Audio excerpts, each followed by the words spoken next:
వచ్చే ఎన్నికల కోసం కాదు, వచ్చే తరం కోసం ఆలోచించాలి.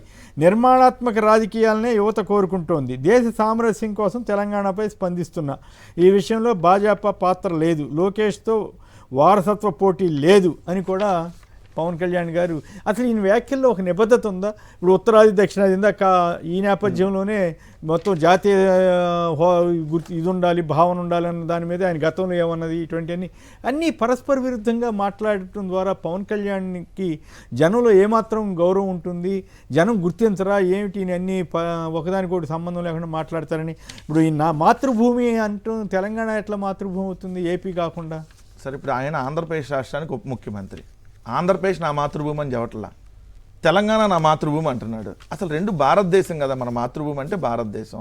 రెండు ఆయన క్లియర్గా మొన్నే ఉంటాడు 2వ తారీఖు, ఇప్పుడు 2వ తారీఖుకి 10వ తారీఖుకి అంటే వారం రోజుల్లోనే. మీకు గుర్తు మీ టైంలో మరి చెప్పేవాళ్ళు లేదు కానీ మా టైంలో స్కూళ్ళల్లో ఫస్ట్ భారతదేశము నా మాతృభూమి, భారతీయులందరూ నా సహోదరులని ప్రతిజ్ఞా పత్రం ఒకటి చదివించేవాళ్ళు ఆ రోజు. ఇప్పుడు లేదులేండి అయ్యో, మీరున్న టైంలో ఉన్నాయి. అయితే ఇప్పుడు ఆయన 2వ తారీఖు ఏమన్నాడు, నేను తెలంగాణలో ఇక్కడ పోటీ చేస్తా, నన్ను ఎవడు ఇక్కడ ఆపేది, మళ్ళీ చెబుతున్నా జనసేన ఇక్కడ ఉంటుంది పోటీ చేస్తా అని పెద్దగా అరిశాడు కదా. మరి ఢిల్లీ తెలంగాణ ఎందుకు మళ్ళీ నోరు మళ్ళీ రివర్స్లో వచ్చింది?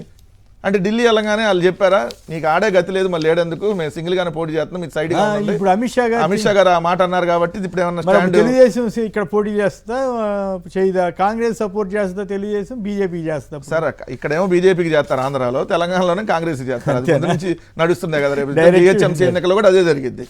సో ఇప్పుడు పవన్ కళ్యాణ్ అన్నదానికి వారం రోజుల్లోనే ఎంత మార్చాడు మాట చూడండి. ఇప్పుడు మొన్న తెలంగాణలో పోటీ చేస్తా అంటాడు, ఇప్పుడు నేను మళ్ళీ తెలంగాణలో రాజకీయాల్లో ఉండను పోటీ చేయను అంటాడు. తెలంగాణ మాతృభూమి ఏంది నాకు అర్థం కాలేదు.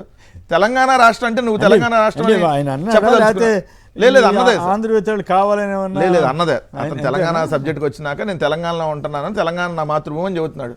ఆంధ్రప్రదేశ్ రాష్ట్ర ప్రజలు గమనించాలి. ఇప్పుడు ఏది ఆంధ్రప్రదేశ్ నా మాతృభూమి అంటలే ఆయన, నా ఆస్తులన్నీ తెలంగాణలో ఉంది, కబ్జా చేసిన కోడి చెరువు కూడా తెలంగాణలో ఉంది, సో అందుకని తెలంగాణ నా మాతృభూమి, సో తెలంగాణకే నన్ను కన్ఫైన్ చేయమని చెబుతున్నాడు. మరి నువ్వు ఆంధ్రప్రదేశ్కి మరి ఎట్లా ఉప ముఖ్యమంత్రిగా ఉంటావు? రెండోది వచ్చి ఆయనే ప్రాంతీయవాదం ఉండకూడదని చెప్తాడు. మొన్న ఏమంటాడు, ఈ ప్రాంతీయవాదం ఏంటి, తెలంగాణ ఏమన్నా మీ అయ్యి జాగీరా అది ఇదని మాట్లాడాడు. మరి ఈరోజు నువ్వేమంటావు, మళ్ళీ ఇదే ప్రాంతీయవాదంగా నువ్వు తెలంగాణవాది అని చెబుతున్నావు కదా. రెండోది దక్షిణ భారతదేశం మళ్ళీ రాహుల్ గాంధీ అయ్యి అని స్టేట్మెంట్లు ఇస్తావు.